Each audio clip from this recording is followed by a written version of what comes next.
ಅನುದಿನ ಅನುಕ್ಷಣ ಮನೆಯಲ್ಲೂ ಕಲಿಯೋಣ, ಕಲಿಕೆಯ ಹೊಸ ಹಾದಿಯಲಿ ಜೊತೆಗೂಡಿ ಹೆಜ್ಜೆಯ ಹಾಕೋಣ, ಸಂತಸದಿ ಕಲಿಯೋಣ ನಮ್ಮ ಹೆಮ್ಮೆಯ ಈ ಕ್ಲಾಸಿನಲ್ಲಿ.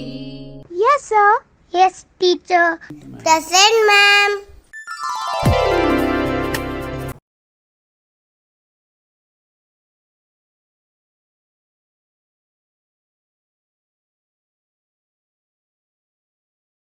ನಮಸ್ಕಾರ. ನಾನು ಆರ್ ನಾರಾಯಣ ಸ್ವಾಮಿ, ಮುಖ್ಯ ಶಿಕ್ಷಕರು, ಸರ್ಕಾರಿ ಪ್ರೌಢಶಾಲೆ ಬಾಶೆಟ್ಟಿಹಳ್ಳಿ. ಈ ಒಂದು ಅವಧಿಯಲ್ಲಿ 9ನೇ ತರಗತಿ ಸಮಾಜ ವಿಜ್ಞಾನ ವಿಷಯದ ಭೂಗೋಳ ಅಧ್ಯಯನದಲ್ಲಿ ಕರ್ನಾಟಕದ ಸಾರಿಗೆ ಎಂಬ ವಿಷಯವನ್ನು ಅಧ್ಯಯನ ಮಾಡೋಣ ಮಕ್ಕಳೇ.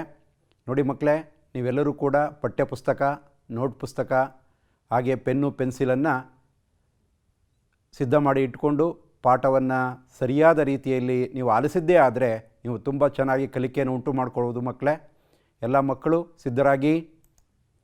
ಮಕ್ಕಳೇ, ನೀವು ನಿಮ್ಮ ಸ್ವಂತ ಊರಿಗೆ, ಹಾಗೆ ದೂರದ ತಾತ ಅಜ್ಜಿಯ ಊರಿಗೆ, ದೂರದ ಬಂಧುಗಳ ಮನೆಗೆ, ಪ್ರವಾಸ ಸ್ಥಳಗಳಿಗೆ ಭೇಟಿ ನೀಡಲು, ಹಾಗೆ ನಿಮಗೆ ಬೇಕಾದ ವಸ್ತುಗಳನ್ನು ಸಾಗಿಸಲು ಮತ್ತು ತರಿಸಿಕೊಳ್ಳಲು ಯಾವ ಸಾಧನಗಳನ್ನು ಬಳಸ್ತೀರಿ ಮಕ್ಕಳೇ?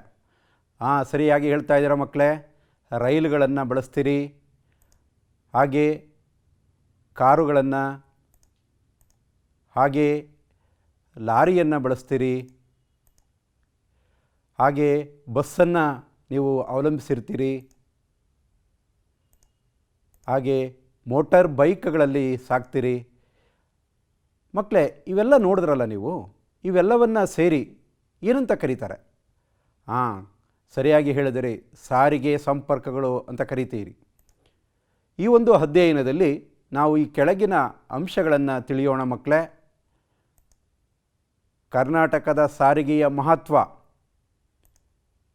ರಸ್ತೆ ಸಾರಿಗೆ ಮತ್ತು ಅದರ ವಿಧಗಳು, ಮತ್ತು ಕರ್ನಾಟಕ ರಾಜ್ಯದಲ್ಲಿ ಹಾದು ಹೋಗಿರುವ ಪ್ರಮುಖ ಹೆದ್ದಾರಿಗಳನ್ನು ಕುರಿತು ತಿಳಿಯೋಣ. ರೈಲು ಸಾರಿಗೆಯ ಮಹತ್ವವನ್ನು, ಪ್ರಮುಖ ರೈಲು ಮಾರ್ಗಗಳನ್ನು ತಿಳಿಯೋಣ. ಹಾಗೆ ಕರ್ನಾಟಕದಲ್ಲಿ ಜಲ ಸಾರಿಗೆ ಯಾವ ರೀತಿಯ ಮಹತ್ವವನ್ನು ಹೊಂದಿದೆ, ಹಾಗೆ ವಾಯು ಸಾರಿಗೆ ಯಾವ ರೀತಿ ಮಹತ್ವವನ್ನು ಹೊಂದಿದೆ, ಹಾಗೆ ಸಾರಿಗೆ ಎಂದರೆ ಏನು ಮಕ್ಕಳೇ? ಒಮ್ಮೆ ಯೋಚನೆ ಮಾಡಿ ಉತ್ತರವನ್ನು ನಿಮ್ಮ ನೋಟು ಪುಸ್ತಕದಲ್ಲಿ ಬರೆದಿಟ್ಕೊಳ್ಳಿ. ಸರಿಯಾಗಿ ಹೇಳ್ತಾ ಇದ್ದೀರಿ ಮಕ್ಕಳೇ. ಸ್ಥಳದಿಂದ ಸ್ಥಳಕ್ಕೆ ಸರಕುಗಳು ಹಾಗೂ ಪ್ರಯಾಣಿಕರನ್ನು ಸಾಗಿಸುವ ಮಾಧ್ಯಮವೇ ಸಾರಿಗೆ. ಸರಿಯಾಗಿ ಹೇಳಿದ್ರಿ ಮಕ್ಕಳೇ. ನೋಡಿ ಮಕ್ಕಳೇ, ಪ್ರಯಾಣಿಕರಿರ್ಬೋದು, ಹಾಗೆ ಸರಕುಗಳನ್ನು ಇರ್ಬೋದು, ಒಂದು ಸ್ಥಳದಿಂದ ಮತ್ತೊಂದು ಸ್ಥಳಕ್ಕೆ ಸಾಗಿಸುವ ಮಾಧ್ಯಮವನ್ನು ನಾವು ಸಾರಿಗೆ ಅಂತ ಕರಿತೀವಿ. ನೋಡಿ, ಕಾರು, ಬಸ್ಸು, ರೈಲು, ಹಾಗೆ ಲಾರಿ ಮುಖಾಂತರ, ಹಾಗೆ ಒಂದು ಬೋಟ್ ಮುಖಾಂತರ ನಾವು ಸಾಗಿಸುವ ಪ್ರಯಾಣಿಕರನ್ನು ಇರ್ಬೋದು, ಜನರನ್ನಿರ್ಬೋದು, ಒಂದು ಸ್ಥಳದಿಂದ ಇನ್ನೊಂದು ಸ್ಥಳಕ್ಕೆ ಸಾಗಿಸುವ ಮಾಧ್ಯಮವನ್ನು ನಾವು ಸಾರಿಗೆ ಅಂತ ಕರಿತೀವಿ. ಕರ್ನಾಟಕದಲ್ಲಿ ಸಾರಿಗೆಯ ಮಹತ್ವ ಏನು ಮಕ್ಕಳೇ? ನೋಡೋಣ ಮಕ್ಕಳೇ, ಯೋಚನೆ ಮಾಡಿ. ಸರಿಯಾಗಿ ಹೇಳ್ತಾ ಇದ್ದೀರಿ.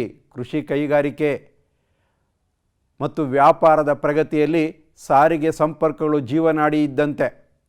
ನಮ್ಮ ದೇಹದಲ್ಲಿ ಯಾವ ರೀತಿಯಲ್ಲಿ ಹೃದಯದಿಂದ ದೇಹದ ಬೇರೆ ಭಾಗಕ್ಕೆ ರಕ್ತ ಸಂಚಲನವನ್ನು ನರಗಳ ಮೂಲಕ ಆಗ್ತಾ ಇದೆಯೋ, ಹಾಗೆ ಈ ಒಂದು ಸಾರಿಗೆ ದೇಶದ ಅಥವಾ ರಾಜ್ಯದ ಒಂದು ಜೀವನಾಡಿ ಇದ್ದಂತೆ. ಕರ್ನಾಟಕವು ಅನೇಕ ನೈಸರ್ಗಿಕ ಸಂಪನ್ಮೂಲಗಳಿಂದ ಕೂಡಿದ ರಾಜ್ಯವಾಗಿದೆ ಮಕ್ಕಳೇ. ಇದರ ಒಂದು ಸದ್ಬಳಕೆ ಮಾಡಿಕೊಳ್ಬೇಕಾದ್ರೆ ಅದು ಖನಿಜ ಸಂಪತ್ತು ಇರ್ಬೋದು, ವಾಣಿಜ್ಯ ಬೆಳೆಗಳಿರ್ಬೋದು, ಅರಣ್ಯ ವಸ್ತುಗಳಿರ್ಬೋದು, ಶಕ್ತಿ ಸಾಧನಗಳಿರ್ಬೋದು. ಇವುಗಳನ್ನು ಒಂದು ಸ್ಥಳದಿಂದ ಮತ್ತೊಂದು ಸ್ಥಳಕ್ಕೆ ಸಾಗಿಸಬೇಕಾದ್ರೆ ನಾವು ಸಾರಿಗೆ ಅತ್ಯಂತ ಮಹತ್ವವಾದ ಪಾತ್ರವನ್ನು ವಹಿಸುತ್ತೆ. ನೋಡಿ ಮಕ್ಕಳೇ, ಅರಣ್ಯ ಉತ್ಪನ್ನಗಳನ್ನು, ಹಾಗೆ ಶಕ್ತಿ ಸಾಧನಗಳನ್ನು ಒಂದು ಕಡೆಯಿಂದ ಮತ್ತೊಂದು ಕಡೆಗೆ ಸಾಗಿಸಬೇಕಾದ್ರೆ ಅದು ನಮಗೆ ಸಾರಿಗೆ ಬಹಳ ಪ್ರಮುಖವಾಗಿ ಬೇಕೇ ಬೇಕು ಮಕ್ಕಳೇ. ಇದರ ಸಮರ್ಥ ಬಳಕೆಯಿಂದ ಒಂದು ರಾಜ್ಯದ ಆರ್ಥಿಕ ಅಭಿವೃದ್ಧಿ ಸಾಧಿಸಲು ಸಾಧ್ಯ ಆಗುತ್ತೆ. ಹಾಗಾಗಿ ಸಾರಿಗೆ ಸೌಲಭ್ಯ ಅತ್ಯಂತ ಅಗತ್ಯವಾಗಿ ಬೇಕೇ ಬೇಕು ಮಕ್ಕಳೇ. ಹಾಗಾದರೆ ಕರ್ನಾಟಕ ರಾಜ್ಯದಲ್ಲಿ ಸಾರಿಗೆ ಪ್ರಾಮುಖ್ಯತೆ ಯಾವ ರೀತಿ ಇದೆ ಅನ್ನೋದನ್ನು ಅಧ್ಯಯನ ಮಾಡೋಣ. ಆಹಾರ ಧಾನ್ಯ ಇರ್ಬೋದು, ಕೃಷಿ ಉತ್ಪನ್ನಗಳನ್ನು ಮಾರುಕಟ್ಟೆಗೆ ಸಾಗಿಸಲು, ಹಾಗೆಯೇ ಕೃಷಿ ವಲಯಗಳಿಗೆ ಗೊಬ್ಬರ, ಕೃಷಿ ಉಪಕರಣಗಳನ್ನು ಸಾಗಿಸಲು ನಮಗೆ ಸಾರಿಗೆ ಅತ್ಯಂತ ಅವಶ್ಯಕವಾಗಿ ಬೇಕಾಗಿರುವಂತಹ ಒಂದು ಮಾಧ್ಯಮವಾಗಿದೆ ಮಕ್ಕಳೇ. ನೋಡ್ತಾ ಇದ್ದೀರಲ್ವ ಮಕ್ಕಳೇ, ಚಿತ್ರಗಳನ್ನು ನೋಡಿ ಗಮನವಿಟ್ಟು ನೋಡ್ತಾ ಇರಿ ಮಕ್ಕಳೇ. ಸರಿಯಾಗಿ ಕೇಳಿಸ್ಕೊತಾ ಇದ್ದೀರಿ, ನೋಡ್ತಾ ಇದ್ದೀರಿ, ಅಭಿನಂದನೆಗಳು.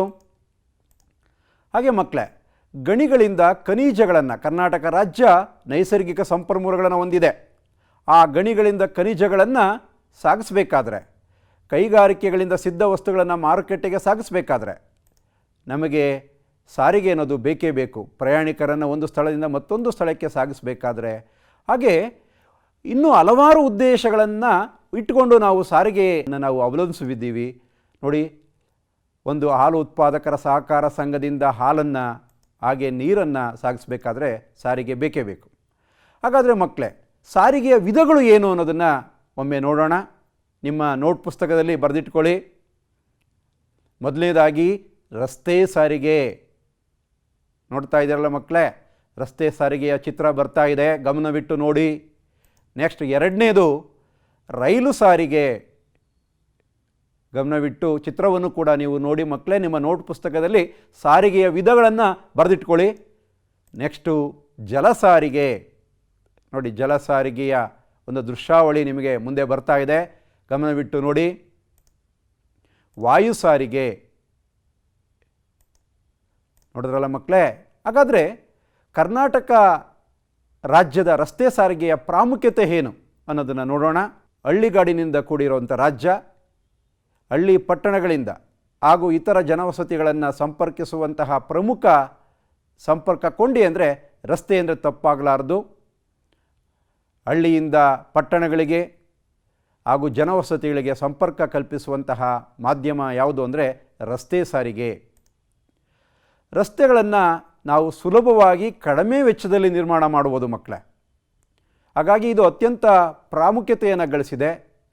ಹಾಗೂ ಪ್ರಯಾಣಿಕರು ಮತ್ತು ಸರಕುಗಳನ್ನು ರಾಜ್ಯದ ಮೂಲೆ ಮೂಲೆಗೆ ಸಾಗಿಸುವಂಥ ಒಂದು ಸಾರಿಗೆಯ ವಿಧ ಯಾವುದು ಅಂದರೆ ರಸ್ತೆ ಸಾರಿಗೆಯಾಗಿದೆ ಮಕ್ಕಳೇ. ನೋಡ್ತಾ ಇದ್ರಲ್ಲ ಮಕ್ಕಳೇ, ರಸ್ತೆಗಳನ್ನು ಸುಲಭವಾಗಿ ನಿರ್ಮಾಣ ಮಾಡೋದರಿಂದ ಇದು ಅತ್ಯಂತ ಪ್ರಾಮುಖ್ಯತೆಯನ್ನು ಗಳಿಸಿದೆ. ರಸ್ತೆಗಳ ಅಭಿವೃದ್ಧಿಯು ಒಂದು ರಾಜ್ಯದ ಕೃಷಿ, ಕೈಗಾರಿಕೆ ಹಾಗೂ ಗಣಿಗಾರಿಕೆ ಪ್ರಗತಿಯನ್ನು ನಿರ್ಧರಿಸುತ್ತದೆ. ಹಾಗಾಗಿ ಒಂದು ರಾಜ್ಯ ಅಥವಾ ಒಂದು ದೇಶ ಮುಂದುವರಿಬೇಕಾದ್ರೆ ಒಂದು ರಸ್ತೆ ಅಭಿವೃದ್ಧಿ ಆಗಲೇಬೇಕು ಮಕ್ಕಳೇ. ನೋಡಿ ಮಕ್ಕಳೇ, ಹಾಗಾದರೆ ರಸ್ತೆ ಸಾರಿಗೆಯ ಬೆಳವಣಿಗೆ ಹೇಗಾಯಿತು ಕರ್ನಾಟಕ ರಾಜ್ಯದಲ್ಲಿ ಅನ್ನೋದನ್ನು ನಾವು ನೋಡೋಣ. ಒಮ್ಮೆ ಯೋಚನೆ ಮಾಡಿ ನಿಮ್ಮ ಉತ್ತರಗಳನ್ನು ಹೇಳಿ ಮಕ್ಕಳೇ. ಪ್ರಾಚೀನ ಕಾಲದಿಂದಲೂ ರಸ್ತೆ ಸಾರಿಗೆಯು ರೂಢಿಯಲ್ಲಿತ್ತು. ಕರ್ನಾಟಕ ರಾಜ್ಯದ ರಸ್ತೆ ಸಾರಿಗೆ ಸಂಸ್ಥೆ ಪ್ರಥಮವಾಗಿ ಬಳಸಿದಂತಹ ಒಂದು ವಾಹನದ ಚಿತ್ರವನ್ನು ನೀವು ನೋಡ್ತಾ ಇದ್ದೀರಿ ಮಕ್ಕಳೇ. ಹಾಗೆಯೇ ರಾಜ ಮಹಾರಾಜರುಗಳ ಕಾಲದಲ್ಲಿ ತಮ್ಮ ಸೈನಿಕರು ಮತ್ತು ಆಡಳಿತ ನಿರ್ವಹಣೆಗಾಗಿ ರಸ್ತೆಗಳನ್ನು ನಿರ್ಮಾಣ ಮಾಡ್ತಾಯಿದ್ರು. ಹಾಗೆಯೇ ಪ್ರಮುಖ ರಸ್ತೆ ಮಾರ್ಗಗಳಲ್ಲಿ ಹರವಟಿಕೆಗಳನ್ನು, ತಂಗುದಾಣಗಳನ್ನು, ತೋಪುಗಳನ್ನು ಹಾಗೂ ಛತ್ರಗಳನ್ನು ನಿರ್ಮಾಣ ಮಾಡ್ತಾಯಿದ್ರು ಮಕ್ಕಳೇ. ಏಕೆಂದರೆ ಪ್ರಯಾಣಿಕರು ಬರಿಗಾಲಿನಲ್ಲಿ ಅಥವಾ ಚಕ್ಕಡಿಗಳಲ್ಲಿ ಸಾಗಬೇಕಾದ್ರೆ ದಣಿವುಗಳನ್ನು ಹಾರಿಸ್ಕೊಳ್ಳಲು, ವಿಶ್ರಾಂತಿಯನ್ನು ತೆಗೆದುಕೊಳ್ಳಲು ಆ ತೋಪುಗಳನ್ನು, ಹರವಟಿಕೆಗಳನ್ನು ಮತ್ತು ಛತ್ರಗಳನ್ನು ನಿರ್ಮಾಣವನ್ನು ಆ ಹಿಂದಿನ ರಾಜ ಮಹಾರಾಜರು ನಿರ್ಮಾಣ ಮಾಡ್ತಾಯಿದ್ರು ಮಕ್ಕಳೇ. ಹಾಗೆಯೇ ಕರಾವಳಿ ಒಂದು ಪ್ರದೇಶ ಮತ್ತು ಒಳನಾಡನ್ನು ಸಂಪರ್ಕಿಸೋದಕ್ಕೆ ರಸ್ತೆಗಳನ್ನು ನಿರ್ಮಾಣ ಮಾಡ್ತಾಯಿದ್ರು. ಆ ಒಂದು ಮ್ಯಾಪಲ್ಲಿ ನೀವು ನೋಡ್ತಾ ಇದ್ದೀರಿ. ಮೈದಾನ ಪ್ರದೇಶದಿಂದ ಒಂದು ಕರಾವಳಿಯ ಬಂದರನ್ನು ಸಂಪರ್ಕಿಸುವಂಥ ರಸ್ತೆಯ ಸಂಪರ್ಕವನ್ನು ನೀವು ಗಮನಿಸ್ತಾ ಇದ್ದೀರಿ ಮಕ್ಕಳೇ. ಸ್ವತಂತ್ರ ಪೂರ್ವದಲ್ಲಿ ಅಷ್ಟಾಗಿ ರಸ್ತೆಗಳು ನಿರ್ಮಾಣವಾಗಿರಲಿಲ್ಲ. ಹಳೆ ಮೈಸೂರು ಪ್ರಾಂತ್ಯದಲ್ಲಿ ಬೆಂಗಳೂರು ಮತ್ತು ಜಿಲ್ಲಾ ಕೇಂದ್ರಗಳಿಗೆ ಸಂಪರ್ಕ ಕಲ್ಪಿಸುವ ರಸ್ತೆಗಳು ಮಾತ್ರ ಇದ್ದವು ಮಕ್ಕಳೇ. ನೋಡಿ, ಹಳೆ ಮೈಸೂರು ಪ್ರಾಂತ್ಯದಲ್ಲಿ ಇರುವಂಥ ಒಂದು ನಕ್ಷೆಯನ್ನು ನೀವು ಗಮನಿಸ್ತಾ ಇದ್ದೀರಿ ಮಕ್ಕಳೇ. ಹಾಗೆಯೇ ಸ್ವತಂತ್ರ ನಂತರ 1961 ಸುಮಾರಿಗೆ ನಮ್ಮ ಕರ್ನಾಟಕ ರಾಜ್ಯದಲ್ಲಿ ಒಟ್ಟು 43,182 ಕಿಲೋಮೀಟರ್ಗಳಷ್ಟು ರಸ್ತೆಗಳಿದ್ವು. ಪ್ರಸ್ತುತ 2,53,601 ಕಿಲೋಮೀಟರ್ ಅಷ್ಟು ರಸ್ತೆಗಳಿದ್ದಾವೆ. ಇವುಗಳಲ್ಲಿ 35.7% ಭಾಗದಷ್ಟು ಪಕ್ಕಾ ರಸ್ತೆಗಳಿದ್ದಾವೆ. ಮಕ್ಕಳೇ, ಇಲ್ಲಿ ಒಂದು ಪಕ್ಕಾ ರಸ್ತೆ ಅಂದರೆ ಏನು? ಹಾಗಾದರೆ ನಿಮ್ಮ ಉತ್ತರವನ್ನು ನಿಮ್ಮ ನೋಟ್ ಪುಸ್ತಕದಲ್ಲಿ ಬರೆದಿಟ್ಕೊಳ್ಳಿ ಮಕ್ಕಳೇ. ಪಕ್ಕಾ ರಸ್ತೆ ಅಂದರೆ ಡಾಂಬರ್ನಿಂದ ಮತ್ತು ಕಾಂಕ್ರೀಟ್ನಿಂದ ನಿರ್ಮಾಣ ಆಗಿರುವಂಥ ರಸ್ತೆಗಳನ್ನು ಪಕ್ಕಾ ರಸ್ತೆಗಳು ಅಂತ ಕರೀತಾರೆ. ಇವತ್ತು ಅತ್ಯಂತ ಅವಶ್ಯಕವಾಗಿ ಈ ಪಕ್ಕಾ ರಸ್ತೆಗಳು ಬೇಕು. ಇವು ಕರ್ನಾಟಕ ರಾಜ್ಯದಲ್ಲಿ 35% ರಸ್ತೆಗಳು ಮಾತ್ರ ಇದ್ದಾವೆ. ಹಾಗೆ ಕರ್ನಾಟಕ ರಾಜ್ಯದಲ್ಲಿ 64.30% ಭಾಗದಷ್ಟು ಕಚ್ಚಾ ರಸ್ತೆಗಳಿದ್ದಾವೆ. ನೋಡಿ, ಸರ್ವ ಋತು ರಸ್ತೆ ಪಕ್ಕಾ ರಸ್ತೆಯನ್ನು ನೀವು ಗಮನಿಸ್ತಾ ಇದ್ದೀರಿ ಚಿತ್ರದಲ್ಲಿ. ಹಾಗೆಯೇ ಕಚ್ಚಾ ರಸ್ತೆಯನ್ನು ನೀವು ಗಮನಿಸ್ತಾ ಇದ್ದೀರಿ. ನೋಡಿ ಮಕ್ಕಳೇ, ಅತ್ಯಂತ ಉಪಯುಕ್ತವಾದದ್ದು ಪಕ್ಕಾ ರಸ್ತೆಯಾಗಿದೆ. ಕಚ್ಚಾ ರಸ್ತೆಗಳು ಮಳೆಗಾಲದಲ್ಲಿ ಕೆಸರಿನಿಂದ ಕೂಡಿರ್ತವೆ, ಬೇಸಿಗೆ ಕಾಲದಲ್ಲಿ ಧೂಳಿನಿಂದ ಕೂಡಿರ್ತವೆ. ಹಾಗಾಗಿ ಪ್ರಯಾಣಿಕರು ಸುಲಭನಾಗಿ ಸಾಗೋದಕ್ಕೆ ಸಾಧ್ಯವಾಗ್ತಾ ಇಲ್ಲ. ಇತ್ತೀಚಿನ ಒಂದು ಬೆಳವಣಿಗೆಯಲ್ಲಿ ಈ ಗುಣಮಟ್ಟದಲ್ಲಿ ಕಚ್ಚಾ ರಸ್ತೆಗಳಿಗಿಂತ ಪಕ್ಕಾ ರಸ್ತೆಗಳು ನಿರ್ಮಾಣ ಅತ್ಯಂತ ಅಗತ್ಯವಾಗಿ ಆಗಬೇಕಾಗಿದೆ ಮಕ್ಕಳೇ. ಹಾಗಾದರೆ ರಸ್ತೆಯ ವಿಧಗಳು ಯಾವ್ಯಾವು? ರಾಷ್ಟ್ರೀಯ ಹೆದ್ದಾರಿಗಳು, ರಾಜ್ಯ ಹೆದ್ದಾರಿಗಳು, ಜಿಲ್ಲಾ ರಸ್ತೆಗಳು ಹಾಗೂ ಗ್ರಾಮೀಣ ರಸ್ತೆಗಳು. ನಿಮ್ಮ ನೋಟ್ ಪುಸ್ತಕದಲ್ಲಿ ರಸ್ತೆಯ ವಿಧಗಳನ್ನು ಬರೆದಿಟ್ಕೊಳ್ಳಿ ಮಕ್ಕಳೇ. ಪ್ರಮುಖವಾಗಿ ರಾಷ್ಟ್ರೀಯ ಹೆದ್ದಾರಿ ಎಂದರೇನು? ಉತ್ತರವನ್ನು ಹೇಳ್ತೀರಾ ಮಕ್ಕಳೇ? ರಾಷ್ಟ್ರೀಯ ಹೆದ್ದಾರಿ ಅಂದರೆ ಏನು ಅಂತ? ಸರಿಯಾಗಿ ಹೇಳ್ತಾ ಇದ್ದೀರಾ ಮಕ್ಕಳೇ ಉತ್ತರವನ್ನು. ಪ್ರಮುಖ ನಗರಗಳು, ರಾಜ್ಯಗಳ ರಾಜಧಾನಿಗಳು ಹಾಗೂ ಬಂದರುಗಳನ್ನು ಸಂಪರ್ಕಿಸುವ ರಸ್ತೆಗಳಿಗೆ ಏನಂತ ಕರೀತಾರೆ? ರಾಷ್ಟ್ರೀಯ ಹೆದ್ದಾರಿಗಳು ಅಂತ ಕರೀತಾರೆ ಮಕ್ಕಳೇ. ನೋಡಿ, ರಾಷ್ಟ್ರೀಯ ಹೆದ್ದಾರಿಯ ಒಂದು ಮನಮೋಹಕ ಚಿತ್ರ ನಿಮ್ಮ ಮುಂದೆ ಬರ್ತಾ ಇದೆ, ಗಮನಿಸಿ. ಇವು ಗುಣಮಟ್ಟದಿಂದ ಮತ್ತು ಅಗಲವಾದ ರಸ್ತೆಗಳಾಗಿದ್ದು, ಕೆಲವು ರಾಷ್ಟ್ರೀಯ ಹೆದ್ದಾರಿಗಳು ದ್ವಿಮುಖ ಮತ್ತು 4 ಪಥ ರಸ್ತೆಗಳನ್ನು ಹೊಂದಿರ್ತವೆ. ಹಾಗೆ 6 ಪಥಗಳ ರಸ್ತೆಗಳನ್ನು ಹೊಂದಿರ್ತವೆ. ಕರ್ನಾಟಕ ರಾಜ್ಯದಲ್ಲಿ ರಾಷ್ಟ್ರೀಯ ಹೆದ್ದಾರಿ ಸಂಖ್ಯೆ 4 ಮತ್ತು ರಾಷ್ಟ್ರೀಯ ಹೆದ್ದಾರಿ ಸಂಖ್ಯೆ 7 ಇವು ಕಾರಿಡಾರ್ ರಸ್ತೆಗಳಾಗಿದ್ದಾವೆ. ಇವು ಗುಣಮಟ್ಟದ ಮತ್ತು ಅಗಲವಾದ ರಸ್ತೆಗಳಾಗಿದ್ದು, ದ್ವಿಮುಖ 4 ಪಥ ಮತ್ತು 6 ಪಥದ ರಸ್ತೆಗಳನ್ನು ಹೊಂದಿರ್ತವೆ. ಇವುಗಳ ನಿರ್ಮಾಣ ಮತ್ತು ನಿರ್ವಹಣೆ ಕೇಂದ್ರ ಸರ್ಕಾರದ ಅಧೀನದಲ್ಲಿದೆ ಮಕ್ಕಳೇ, ನೆನ್ಪಿಟ್ಕೊಳ್ಳಿ. ಇವುಗಳ ನಿರ್ಮಾಣ ಮಾಡೋದಿರ್ಬೋದು, ಇವುಗಳ ನಿರ್ವಹಣೆ ಮಾಡೋದಿರ್ಬೋದು ರಾಷ್ಟ್ರೀಯ ಹೆದ್ದಾರಿ ಪ್ರಾಧಿಕಾರ ಇದನ್ನು ನೋಡ್ಕೊಳ್ಳುತ್ತೆ. National highway authority of India ಈ ಲೋಗೋ ಬರ್ತಾ ಇದೆ. ಇದು ಈ ರಾಷ್ಟ್ರೀಯ ಹೆದ್ದಾರಿಗಳನ್ನು ನಿರ್ಮಾಣ ಮಾಡೋದು, ನಿರ್ವಹಣೆ ಮಾಡೋದು ನೋಡ್ಕೊಳ್ತಾ ಇದೆ. ಕರ್ನಾಟಕ ರಾಜ್ಯದಲ್ಲಿ ಪ್ರಸ್ತುತ 14 ರಾಷ್ಟ್ರೀಯ ಹೆದ್ದಾರಿಗಳಿದ್ದಾವೆ ಮಕ್ಕಳೇ. ಇವುಗಳ ಒಟ್ಟು ಉದ್ದ 6,572 ಕಿಲೋಮೀಟರ್ಗಳು. ರಾಯಚೂರು ಮತ್ತು ಕೊಡಗು ಜಿಲ್ಲೆಗಳಲ್ಲಿ ಯಾವುದೇ ರಾಷ್ಟ್ರೀಯ ಹೆದ್ದಾರಿಗಳಿಲ್ಲ ಮಕ್ಕಳೇ. ಗಮನ ಇಟ್ಟು ನೋಡಿ, ಆ ಒಂದು ಕರ್ನಾಟಕದ ನಕ್ಷೆಯಲ್ಲಿ ರಾಯಚೂರು ಜಿಲ್ಲೆ ಬರ್ತಾ ಇದೆ. ಸ್ಟಾರ್ ಗುರುತಿನ ಮೂಲಕ ನೀವು ಅದನ್ನು ಗುರುತಿಸ್ಬೋದು ಮಕ್ಕಳೇ. ನಿಮ್ಮ ನೋಟ್ ಪುಸ್ತಕದಲ್ಲೂ ಕೂಡ ನೀವು ಇದನ್ನು ಬರೆದಿಟ್ಕೊಳ್ಳಿ. ಹಾಗೆ ರಾಯಚೂರು ಗಮನಿಸಿ ಮಕ್ಕಳೇ. ಹಾಗೆ ಕೊಡಗು, ಈ ಒಂದು ಜಿಲ್ಲೆಗಳಲ್ಲಿ ಯಾವುದೇ ರಾಷ್ಟ್ರೀಯ ಹೆದ್ದಾರಿಗಳು ಹಾದು ಹೋಗಿಲ್ಲ.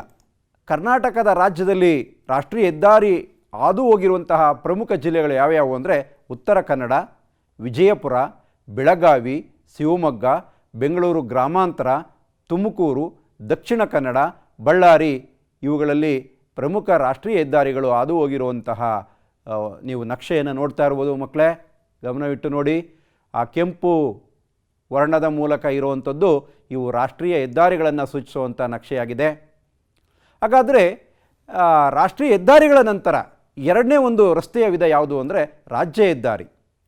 ರಾಜಧಾನಿ ಬೆಂಗಳೂರಿನಿಂದ ಜಿಲ್ಲಾ ಕೇಂದ್ರ ಮತ್ತು ಪ್ರಮುಖ ಪಟ್ಟಣಗಳು ಹಾಗೂ ರಾಷ್ಟ್ರೀಯ ಹೆದ್ದಾರಿಗಳೊಡನೆ ಸಂಪರ್ಕ ಕಲ್ಪಿಸುವ ರಸ್ತೆಗಳಿಗೆ ರಾಜ್ಯ ಹೆದ್ದಾರಿಗಳು ಅಂತ ಕರೀತಾರೆ ಮಕ್ಕಳೇ. ನೋಡಿ, ರಾಜ್ಯ ಹೆದ್ದಾರಿಯ ಒಂದು ಚಿತ್ರ ಬರ್ತಾ ಇದೆ, ಗಮನವಿಟ್ಟು ನೋಡಿ. ಇವುಗಳ ನಿರ್ಮಾಣ ಮತ್ತು ನಿರ್ವಹಣೆ ರಾಜ್ಯ ಸರ್ಕಾರಗಳಿಗೆ ಸೇರಿದೆ. ಕರ್ನಾಟಕ ರಾಜ್ಯದಲ್ಲಿ 19,578 ಕಿಲೋಮೀಟರ್ ಉದ್ದದ ರಾಜ್ಯ ಹೆದ್ದಾರಿಗಳಿವೆ. ಬೆಳಗಾವಿ ಜಿಲ್ಲೆ ಅತಿ ಉದ್ದದ ರಾಜ್ಯ ಹೆದ್ದಾರಿಯನ್ನು ಹೊಂದಿರುವಂಥ ಜಿಲ್ಲೆಯಾಗಿದೆ ಮಕ್ಕಳೇ. ನೋಡಿ, ಎಷ್ಟು ಮನಮೋಹಕ ರಸ್ತೆಗಳನ್ನು ನಾವು ಗಮನಿಸ್ಬೋದು ಕರ್ನಾಟಕ ರಾಜ್ಯದಲ್ಲಿ. ಹಾಗಾದರೆ ಮೂರನೆಯ ಒಂದು ರಸ್ತೆಯ ವಿಧ ಜಿಲ್ಲಾ ರಸ್ತೆ. ಏನು ಜಿಲ್ಲಾ ರಸ್ತೆ ಅಂದರೆ ಏನು ಮಕ್ಕಳೇ? ಉತ್ತರವನ್ನು ಹೇಳಿ ಮಕ್ಕಳೇ. ಸರಿಯಾಗಿ ಹೇಳ್ತಾ ಇದ್ದೀರಿ ಮಕ್ಕಳೇ, ವೆರಿ ಗುಡ್. ಜಿಲ್ಲಾ ಕೇಂದ್ರದಿಂದ ಎಲ್ಲ ತಾಲೂಕು ಕೇಂದ್ರಗಳಿಗೆ, ಪ್ರಮುಖ ಪಟ್ಟಣ ಗ್ರಾಮಗಳು, ರೈಲು ಮಾರ್ಗ ಹಾಗೂ ಹೆದ್ದಾರಿಗಳಿಗೆ ಸಂಪರ್ಕ ಕಲ್ಪಿಸುವ ರಸ್ತೆಗಳನ್ನು ನಾವು ಜಿಲ್ಲಾ ರಸ್ತೆ ಅಂತ ಕರಿತೀವಿ. ಇವುಗಳ ಒಟ್ಟು ಉದ್ದ 49,909 ಕಿಲೋಮೀಟರ್. ನೋಡಿ, ಜಿಲ್ಲಾ ರಸ್ತೆಯ ಒಂದು ಚಿತ್ರವನ್ನು ನೀವು ನೋಡ್ತಾ ಇದ್ದೀರಿ ಮಕ್ಕಳೇ. ಹಾಗೆ ಮತ್ತೊಂದು 4ನೆಯ ರಸ್ತೆಯ ವಿಧ ಗ್ರಾಮೀಣ ರಸ್ತೆ. ತಾಲೂಕು ಕೇಂದ್ರದಿಂದ ಪ್ರತಿಯೊಂದು ಗ್ರಾಮಗಳಿಗೆ ಹಾಗೂ ಎಲ್ಲ ಜಿಲ್ಲಾ ರಸ್ತೆಗಳಿಗೆ ಸಂಪರ್ಕ ಕಲ್ಪಿಸುವ ರಸ್ತೆಗಳನ್ನು ನಾವು ಗ್ರಾಮೀಣ ರಸ್ತೆ ಅಂತ ಕರಿತೀವಿ. ಇವುಗಳ ನಿರ್ವಹಣೆ ಮತ್ತು ನಿರ್ಮಾಣ ತಾಲೂಕು ಪಂಚಾಯಿತಿ ಮತ್ತು ಗ್ರಾಮ ಪಂಚಾಯಿತಿ. ನೋಡಿ ಮಕ್ಕಳೇ, ಒಂದು ಗ್ರಾಮೀಣ ರಸ್ತೆಯ ಚಿತ್ರವನ್ನು ನೀವು ಗಮನಿಸ್ತಾ ಇದ್ದೀರಿ. ಒಂದು ಗ್ರಾಮದಿಂದ ಸಂಪರ್ಕ ಕಲ್ಪಿಸುವ ರಸ್ತೆ ಇದಾಗಿದೆ ಮಕ್ಕಳೇ. ಇದಲ್ಲದೆ ನಗರಸಭೆಗಳು, ಸ್ಥಳೀಯ ಆಡಳಿತ ಸಂಸ್ಥೆಗಳಾದ ನಗರಸಭೆಗಳು, ಪುರಸಭೆಗಳು, ಹಾಗೆ ನಗರ ಪಾಲಿಕೆಗಳು, ಇವುಗಳು ಕೂಡ ಅನೇಕ ರಸ್ತೆಗಳನ್ನು ನಿರ್ಮಾಣ ಕರ್ನಾಟಕ ರಾಜ್ಯದಲ್ಲಿ ಮಾಡ್ತಾ ಇದ್ದಾವೆ ಹಾಗೂ ನಿರ್ವಹಣೆಗಳನ್ನು ಮಾಡ್ತಾ ಇದ್ದಾವೆ. ಕಾಲಕಾಲಕ್ಕೆ ಇವುಗಳ ನಿರ್ವಹಣೆ ಆದರೆ ರಸ್ತೆಗಳು ಹಾಳಾಗದೇ ಚೆನ್ನಾಗಿರ್ತವೆ ಮಕ್ಕಳೇ. ಈಗ ಮತ್ತೊಂದು ಸಾರಿಗೆಯ ವಿಧ ಯಾವುದು ಮಕ್ಕಳೇ? ರೈಲು ಸಾರಿಗೆ. ನಿಮಗೆಲ್ಲರಿಗೂ ತುಂಬ ಕುತೂಹಲದಿಂದ ಈ ಒಂದು ಪಾಠವನ್ನು ಆಲಿಸ್ತಾ ಇದ್ದೀರಿ ಅಂತ ಭಾವಿಸ್ತೇನೆ. ಮದ್ರಾಸಿನಿಂದ ಬೆಂಗಳೂರಿಗೆ ಸಂಚರಿಸಿದಂತಹ ರೈಲು ಇದಾಗಿದೆ ಮಕ್ಕಳೇ. ಹಾಗೆ ರೈಲು ಸಾರಿಗೆ ಇವತ್ತಿಗೂ ಕೂಡ ಪ್ರಾಮುಖ್ಯತೆಯನ್ನು ಗಳಿಸ್ತಾನೇ ಇದೆ. ಅದಕ್ಕೆ ಕಾರಣ ಏನು ಮಕ್ಕಳೇ? ಕಡಿಮೆ ದರ. ಇದರಲ್ಲಿ ಪ್ರಯಾಣ ಮಾಡೋದು ತುಂಬ ಕಡಿಮೆ ದರ ಅಲ್ವಾ? ದೂರದ ಸ್ಥಳಗಳಿಗೆ ಪ್ರಯಾಣಿಸಲು ಇದು ಅನುಕೂಲಕರವಾಗಿದೆ. ಸರಕುಗಳನ್ನು ಸಾಗಿಸಲು ಕೂಡ ಅನುಕೂಲಕರವಾಗಿದೆ. ಹೀಗೆ ಬೆಂಗಳೂರು ಮತ್ತು ಮದ್ರಾಸ್ ನಗರಗಳ ಮಧ್ಯೆ ಮೊದಲು 1864ರಲ್ಲಿ ಪ್ರಥಮ ರೈಲು ಸಂಚಾರ ಆಯಿತು. ಇದನ್ನು ನಿರ್ಮಾಣ ಮಾಡಿದ್ದು ಮದ್ರಾಸ್ ರೈಲ್ವೆ ಕಂಪನಿ. ಮೊದಲು ಈ ಒಂದು ರೈಲು ನಮ್ಮ ಕರ್ನಾಟಕ ರಾಜ್ಯದಲ್ಲಿ ದಕ್ಷಿಣ ವಲಯಕ್ಕೆ ಸೇರಿತ್ತು. ಇದು ಇವತ್ತು ನೈಋತ್ಯ ವಲಯಕ್ಕೆ ಸೇರಿದೆ. ಇದರ ಒಂದು ಕೇಂದ್ರ ಕಚೇರಿ ಹುಬ್ಬಳ್ಳಿಯಲ್ಲಿದೆ ಮಕ್ಕಳೇ, ನೆನ್ಪಿಟ್ಕೊಳ್ಳಿ. ನೈಋತ್ಯ ರೈಲ್ವೆ ವಲಯ ಅಸ್ತಿತ್ವಕ್ಕೆ ಬಂದಿದೆ, ಅದರ ಆಡಳಿತ ಕಚೇರಿ ಹುಬ್ಬಳ್ಳಿಯಲ್ಲಿದೆ. ಕರ್ನಾಟಕದಲ್ಲಿ ಒಟ್ಟು 3244 ಕಿಲೋಮೀಟರ್ ಉದ್ದದ ರೈಲು ಮಾರ್ಗಗಳಿವೆ. ಆದರೂ ಕೂಡ ಇವುಗಳ ಸಂಖ್ಯೆ ನಮಗೆ ಸಾಕಾಗ್ತಾ ಇಲ್ಲ. ಮುಂದಿನ ದಿನಗಳಲ್ಲಿ ಇವು ಹೆಚ್ಚು ನಿರ್ಮಾಣ ಆಗಲಿ ಅಂತ ಆಶಿಸೋಣ ಮಕ್ಕಳೇ. ನೋಡಿ, ಅಲ್ಲಿ ಕರ್ನಾಟಕದ ನಕ್ಷೆ ಬರ್ತಾ ಇದೆ. ಅದರಲ್ಲಿ ಕಪ್ಪು ಮತ್ತು ಬಿಳಿಯ ವರ್ಣದಿಂದ ಕೂಡಿರುವಂತಹ ಒಂದು ಮಾರ್ಕ್ ಏನಿದೆ ಅದು ರೈಲು ಮಾರ್ಗವನ್ನು ಸೂಚಿಸುವಂಥದ್ದು. ಈ ರೈಲು ಮಾರ್ಗ ಎಲ್ಲ ಜಿಲ್ಲೆಗಳದು ಸಮಾನವಾಗಿ ಹಂಚಿಕೆಯಾಗಿಲ್ಲ. ಬೆಂಗಳೂರು, ಬಳ್ಳಾರಿ, ಬೆಳಗಾವಿ, ಹಾಸನ, ಉತ್ತರ ಕನ್ನಡ, ಚಿತ್ರದುರ್ಗ, ಉಡುಪಿ, ರಾಮನಗರ, ದಕ್ಷಿಣ ಕನ್ನಡಗಳ ಜಿಲ್ಲೆಗಳಲ್ಲಿ ಸರಾಸರಿ 150 ಕಿಲೋಮೀಟರಿಂದ 200 ಕಿಲೋಮೀಟರ್ ಉದ್ದದ ರೈಲು ಮಾರ್ಗಗಳನ್ನು ಹೊಂದಿರ್ತವೆ. ಆದರೆ ಕೊಡಗು ಜಿಲ್ಲೆಯು ಯಾವುದೇ ರೈಲು ಮಾರ್ಗವನ್ನು ಹೊಂದಿಲ್ಲ ಮಕ್ಕಳೇ. ಮುಂದಿನ ಒಂದು ಪ್ರತಿಷ್ಠಿತ ಒಂದು ರೈಲು ಮಾರ್ಗ ಅಂದರೆ ಕರ್ನಾಟಕ ರಾಜ್ಯದಲ್ಲಿ ಕೊಂಕಣ ರೈಲ್ವೆ. ನೋಡಿ ಮಕ್ಕಳೇ, ಇದು ಕೊಂಕಣ ರೈಲ್ವೆ ಮಾರ್ಗದ ಒಂದು ನಕ್ಷೆ ಬರ್ತಾ ಇದೆ ನೋಡಿ ಮಕ್ಕಳೇ. ಇದು ಪ್ರತಿಷ್ಠಿತವಾದ ಒಂದು ರೈಲು ಮಾರ್ಗ. ಇದು ಪಶ್ಚಿಮ ರೈಲು ಮಾರ್ಗ ಅಂತಲೂ ಕರೀತಾರೆ. ಇದು ಕರಾವಳಿಯ ಮಹತ್ವಪೂರ್ಣವಾದಂತಹ ರೈಲು ಮಾರ್ಗವಾಗಿದೆ. ಇದರ ನಿರ್ಮಾಣದಿಂದ ಮಂಗಳೂರು ಮತ್ತು ಮುಂಬೈ ನಡುವಿನ ಪ್ರಯಾಣದ ಅವಧಿ ಹಿಂದೆ 41 ಗಂಟೆಗಳು ಬೇಕಾಗಿತ್ತು. ಇದನ್ನು 18 ಗಂಟೆಗಳಿಗೆ ಕಡಿಮೆ ಮಾಡಿ ಸಮಯವನ್ನು ಉಳಿತಾಯ ಮಾಡಿದೆ ಮಕ್ಕಳೇ ಕೊಂಕಣ ರೈಲ್ವೆ ಮಾರ್ಗ. ಇದರ ಉದ್ದ ಕರ್ನಾಟಕದಲ್ಲಿ 273 ಕಿಲೋಮೀಟರ್ಗಳನ್ನು ನೀವು ಗಮನಿಸ್ಬೋದು ಮಕ್ಕಳೇ. ಈ ಒಂದು ಕೊಂಕಣ ರೈಲ್ವೆ ಮಾರ್ಗ ಸುಂದರವಾದಂತಹ ಸುರಂಗ ಮಾರ್ಗಗಳನ್ನು ಹೊಂದಿದೆ ಮಕ್ಕಳೇ. ಹಾಗೆ 13 ಪ್ರಮುಖ ಸೇತುವೆಗಳನ್ನು ದಾಟಿ ಹೋಗಬೇಕಾಗತ್ತೆ ಈ ಕೊಂಕಣ ರೈಲ್ವೆ ಮಾರ್ಗ. ಅವುಗಳಲ್ಲಿ ಶರಾವತಿ ಸೇತುವೆ ಗಮನ ಇಟ್ಟು ನೋಡಿ ಮಕ್ಕಳೇ. ಇದರ ಉದ್ದ 2.2 ಕಿಲೋಮೀಟರ್, ಅತ್ಯಂತ ಉದ್ದವಾದಂತಹ ರೈಲು ಸೇತುವೆಯಾಗಿದೆ. ಕರಾವಳಿ ಭಾಗದಲ್ಲಿ ಶರಾವತಿ ನದಿಯನ್ನು ದಾಟಿ ಹೋಗುವಂಥ ರೈಲು ಮಾರ್ಗ ಇದಾಗಿದೆ. ಹಾಗೆ ಕಾಳಿ ನದಿ ಸೇತುವೆ 1.2 ಕಿಲೋಮೀಟರ್ ಉದ್ದವನ್ನು ಹೊಂದಿದೆ. ಹಾಗೂ ಹಲವಾರು ಸುರಂಗ ಮಾರ್ಗಗಳನ್ನು ನಾವಿಲ್ಲಿ ಗಮನಿಸ್ಬೋದು ಮಕ್ಕಳೇ. ಮತ್ತು ಹಾಗೆ ಈ ಒಂದು ರೈಲು ಮಾರ್ಗ ಹಾದು ಹೋಗಬೇಕಾದ್ರೆ ಅನೇಕ ಪ್ರಾಕೃತಿಕ ದೃಶ್ಯಾವಳಿಗಳನ್ನು ನಾವು ಗಮನಿಸ್ಬೋದು. ನೋಡಿ, ಸುರಂಗ ಮಾರ್ಗದ ಚಿತ್ರ ಬರ್ತಾ ಇದೆ ಮಕ್ಕಳೇ. ಈ ಒಂದು ರೈಲು ಮಾರ್ಗಗಳನ್ನು ಅಧ್ಯಯನ ಮಾಡುವಂಥ ಸಂದರ್ಭದಲ್ಲಿ ಬಹಳ ಮುಖ್ಯವಾಗಿ ಕರ್ನಾಟಕ ರಾಜ್ಯದಲ್ಲಿ ಮೆಟ್ರೋ ರೈಲು ಒಂದು ಯೋಜನೆ ಜಾರಿಗೆ ಬಂದಿದೆ. ಎಲ್ಲಿ ಮಕ್ಕಳೇ ನೋಡೋಣ ಹೇಳಿ? ಬೆಂಗಳೂರು ನಗರದಲ್ಲಿ. ಯಾಕೆ ಬೆಂಗಳೂರು ನಗರದಲ್ಲಿ ಮೆಟ್ರೋ ರೈಲನ್ನು ಸ್ಥಾಪನೆ ಮಾಡಿದ್ರು? ಬೆಂಗಳೂರಿನ ವಾಹನ ದಟ್ಟಣೆಯನ್ನು, ಟ್ರಾಫಿಕ್ ಜಾಮನ್ನು ನಿವಾರಣೆ ಮಾಡೋದಕ್ಕೆ ಒಂದು ಮೆಟ್ರೋ ರೈಲು ಯೋಜನೆಯನ್ನು ಜಾರಿಗೆ ತಂದರು. ಹಾಗಾದರೆ ಬೆಂಗಳೂರಿನಲ್ಲಿರುವಂತಹ ಮೆಟ್ರೋ ರೈಲನ್ನು ಏನಂತ ಕರೀತಾರೆ ಮಕ್ಕಳೇ? ನಮ್ಮ ಮೆಟ್ರೋ ನಗರ ರೈಲು ಯೋಜನೆಯನ್ನು ಜಾರಿಗೆ ತಂದಿದ್ದಾರೆ. ನೋಡಿ, ವಾಹನ ದಟ್ಟಣೆ ಇರುವಂಥ ಚಿತ್ರವನ್ನು ನೀವು ಗಮನಿಸ್ತಾ ಇದ್ದೀರಿ. ಇದನ್ನು ನಿವಾರಣೆ ಮಾಡೋದಕ್ಕೆ ನಮ್ಮ ಮೆಟ್ರೋ ನಗರ ರೈಲು ಯೋಜನೆಯನ್ನು ಜಾರಿಗೆ ತಂದಿದ್ದಾರೆ ಮಕ್ಕಳೇ. ಇದರ ಒಂದು ಸಂಚಾರ ಅಕ್ಟೋಬರ್ 20, 2011ರಲ್ಲಿ ಮೊಟ್ಟ ಮೊದಲ ಮೆಟ್ರೋ ರೈಲು ಕಾರ್ಯಾರಂಭಗೊಂಡು ಇವತ್ತು ಲಕ್ಷಾಂತರ ಜನ ಪ್ರಯಾಣ ಮಾಡ್ತಾ ಇದ್ದಾರೆ. ನೋಡಿ, ಆ ಮೆಟ್ರೋ ರೈಲಿನ ಒಂದು ದೃಶ್ಯಾವಳಿ ಬರ್ತಾ ಇದೆ. ಎಷ್ಟು ಸುಂದರವಾದಂತಹ ದೃಶ್ಯಾವಳಿಯನ್ನು ನೀವು ನೋಡ್ತಾ ಇದ್ದೀರಿ ಮಕ್ಕಳೇ. ಈಗ ಮತ್ತೊಂದು ಸಾರಿಗೆಯ ವಿಧ ವಾಯು ಸಾರಿಗೆ. ಇದು ಅತಿ ವೇಗ ಚಾಲಿತ ಸಾರಿಗೆ ಮಾಧ್ಯಮವಾಗಿದೆ ಮಕ್ಕಳೇ.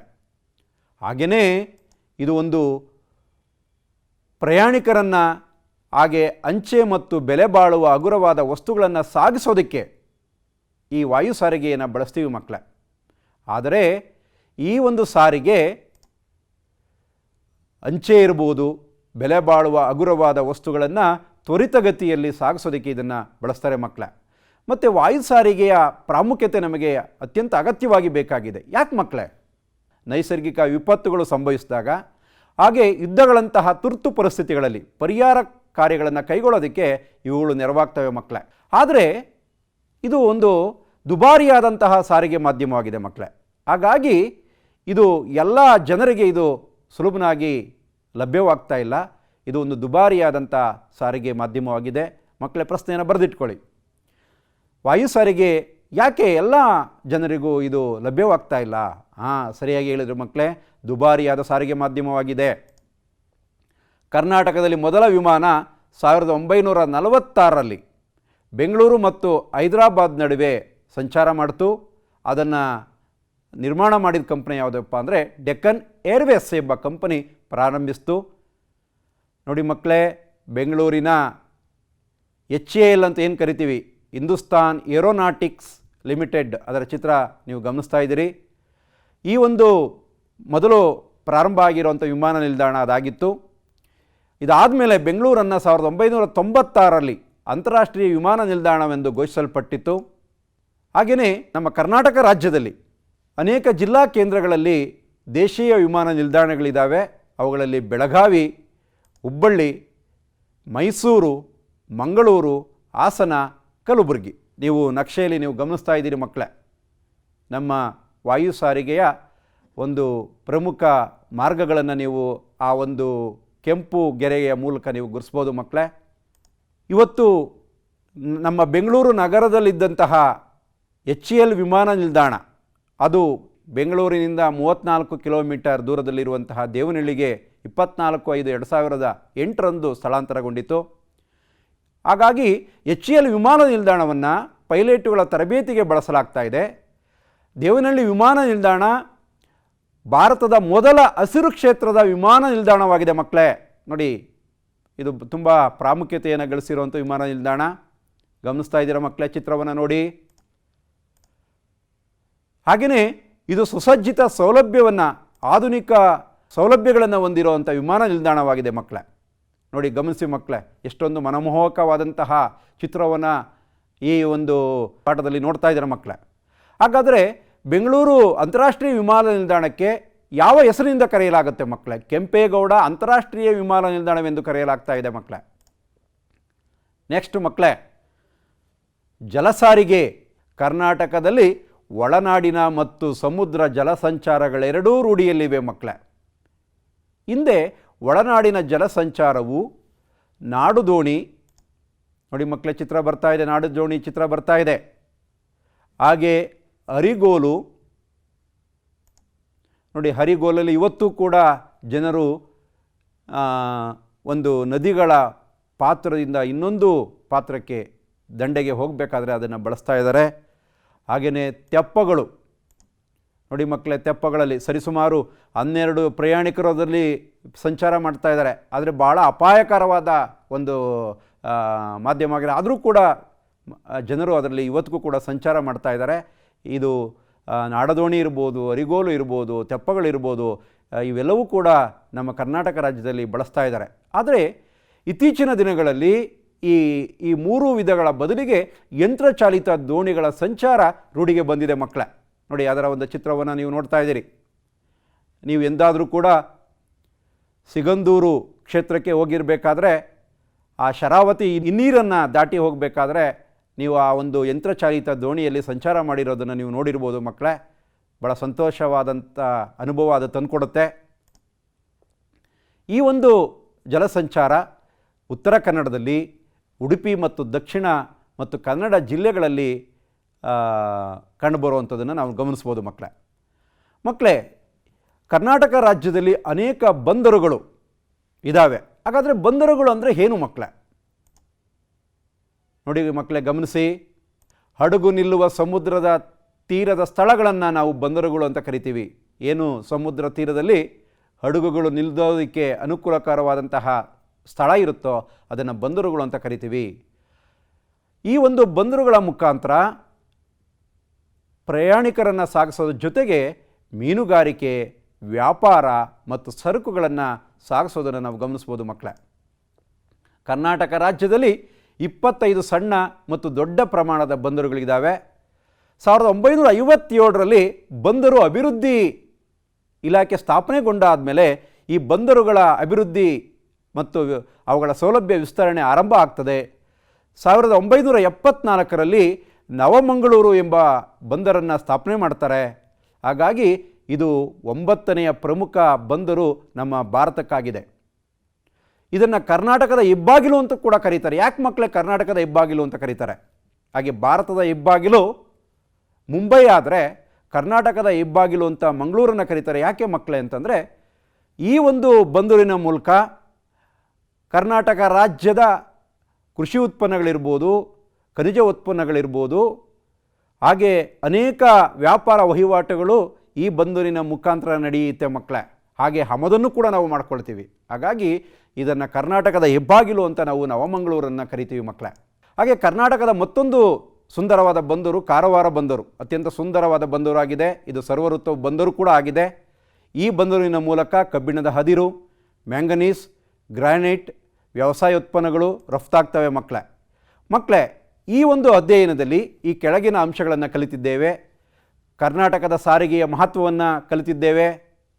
ರಸ್ತೆ ಸಾರಿಗೆ ಮತ್ತು ಅದರ ವಿಧಗಳು, ಪ್ರಮುಖ ಹೆದ್ದಾರಿಗಳನ್ನು ಕಲಿತಿದ್ದೇವೆ. ರೈಲು ಸಾರಿಗೆಯ ಮಹತ್ವ, ಪ್ರಮುಖ ರೈಲು ಮಾರ್ಗಗಳನ್ನು ಕಲಿತಿದ್ದೇವೆ. ಜಲ ಸಾರಿಗೆ ಮತ್ತು ವಾಯು ಸಾರಿಗೆ ಅದರ ಮಹತ್ವವನ್ನು ಕಲಿತಿದ್ದೇವೆ ಮಕ್ಕಳೇ. ಈ ದಿನದ ಒಂದು ಪುನರ್ಮನನ ಕಾರ್ಯಕ್ರಮವನ್ನು ನೋಡೋಣ ಮಕ್ಕಳೇ. ಎಲ್ಲ ಮಕ್ಕಳು ಚಟುವಟಿಕೆಯಿಂದ ಪಾಲ್ಗೊಳ್ಳಿ. ಬಿಟ್ಟಿರುವ ಸ್ಥಳಗಳನ್ನು ಸೂಕ್ತ ಪದಗಳಿಂದ ಭರ್ತಿ ಮಾಡಿ. ಪ್ರತಿಯೊಂದು ಹಳ್ಳಿ ಪಟ್ಟಣಗಳನ್ನು ಡ್ಯಾಶ್ ಸಾರಿಗೆ ಸಂಪರ್ಕಿಸುತ್ತದೆ. ಸರಿಯಾಗಿ ಉತ್ತರವನ್ನು ಕೊಡಿ ಮಕ್ಕಳೇ. ರಸ್ತೆ ಸಾರಿಗೆ ಸರಿಯಾಗಿ ಹೇಳಿದ್ರು ಮಕ್ಕಳೇ. ಕರ್ನಾಟಕದಲ್ಲಿ ಒಟ್ಟು ಡ್ಯಾಶ್ ರಾಷ್ಟ್ರೀಯ ಹೆದ್ದಾರಿಗಳು ಅದು ಹೋಗ್ತವೆ ಮಕ್ಕಳೇ. 14 ರಾಷ್ಟ್ರೀಯ ಹೆದ್ದಾರಿಗಳು. ಸರಿಯಾಗಿ ಉತ್ತರ ಹೇಳ್ತಾ ಇದ್ದೀರಿ ಮಕ್ಕಳೇ. ಬೆಂಗಳೂರಿನಲ್ಲಿರುವ ನಗರ ರೈಲನ್ನು ಡ್ಯಾಶ್ ಅಂತ ಕರೀತಾರೆ ಮಕ್ಕಳೇ. ನಮ್ಮ ಮೆಟ್ರೋ ಅಂತ ಕರೀತಾರೆ. ಕರ್ನಾಟಕದ ಹೆಬ್ಬಾಗಿಲು ಎಂದು ಡ್ಯಾಶ್ ಬಂದರನ್ನು ಕರೆಯುತ್ತಾರೆ, ನವಮಂಗಳೂರು. ಕರ್ನಾಟಕದ ಕರಾವಳಿಯ ರೈಲು ಮಾರ್ಗವನ್ನು ಡ್ಯಾಶ್ ಎಂದು ಕರೆಯುತ್ತಾರೆ, ಕೊಂಕಣ ರೈಲ್ವೆ ಅಂತ ಕರೀತಾರೆ. ಸರಿಯಾಗಿ ಹೇಳ್ತಾ ಇದ್ದಾರೆ ಮಕ್ಕಳೇ. ನೋಡಿ, ಇಲ್ಲಿ ಹೊಂದಿಸಿ ಬರೆಯಿರಿ ಅಂತ ಬರ್ತಾ ಇದೆ. ಎ ಪಟ್ಟಿಯಲ್ಲಿ ಇರುವಂತಹ ಒಂದು ಪದಗಳನ್ನು ಬಿ ಪಟ್ಟಿಗೆ ಹೊಂದಾಣಿಕೆ ಮಾಡಿ ಮಕ್ಕಳೇ. ಸುವರ್ಣ ಚತುಷ್ಕೋನ, NH4, ಬ್ರಾಡ್ ಗೇಜ್ ರೈಲು ಮಾರ್ಗ, HAL ವಿಮಾನ ನಿಲ್ದಾಣ, ಬೇಲಿಕೆರೆ ಬಂದರು. ನಮ್ಮ ಮೆಟ್ರೋ ಬೆಂಗಳೂರಿನಲ್ಲಿದೆ. ಸರಿಯಾಗಿ ಉತ್ತರವನ್ನು ಕೊಟ್ಟಿದ್ದೀರಿ ಮಕ್ಕಳೇ. ಧನ್ಯವಾದಗಳು. ಈಗ ಯೋಜನಾ ಕಾರ್ಯ, ಇವತ್ತಿನ ಯೋಜನಾ ಕಾರ್ಯ ಹೀಗಿದೆ. ಇವುಗಳನ್ನು ಬರೆದಿಟ್ಕೊಂಡು ನಿಮ್ಮ ವಿಷಯ ಶಿಕ್ಷಕರಿಗೆ ತೋರಿಸಿ ಮಕ್ಕಳೇ. ಕರ್ನಾಟಕದಲ್ಲಿ ಹಾದು ಹೋಗುವ ರಾಷ್ಟ್ರೀಯ ಹೆದ್ದಾರಿಗಳನ್ನು ನಕ್ಷೆಯಲ್ಲಿ ಗುರುತಿಸಿ ಮತ್ತು ಹೆಸರಿಸಿ. ನೀವು ರೈಲಿನಲ್ಲಿ ಪ್ರಯಾಣ ಮಾಡಿದ ಅನುಭವಗಳನ್ನು ಕುರಿತು ಪ್ರಬಂಧವನ್ನು ಬರೆಯಿರಿ. ನಿಮ್ಮ ಸ್ಥಳೀಯ ಸಾರಿಗೆ ವ್ಯವಸ್ಥೆ ಬಗ್ಗೆ ಒಂದು ಟಿಪ್ಪಣಿಯನ್ನು ಬರೆಯಿರಿ ಮಕ್ಕಳೇ. ಧನ್ಯವಾದಗಳು. ನಾನು ಆರ್ ನಾರಾಯಣ ಸ್ವಾಮಿ, ಮುಖ್ಯ ಶಿಕ್ಷಕರು, ಸರ್ಕಾರಿ ಪ್ರೌಢಶಾಲೆ ಬಾಶೆಟ್ಟಹಳ್ಳಿ, ದೊಡ್ಡಬಳ್ಳಾಪುರ ತಾಲೂಕು, ಬೆಂಗಳೂರು ಗ್ರಾಮಾಂತರ ಜಿಲ್ಲೆ.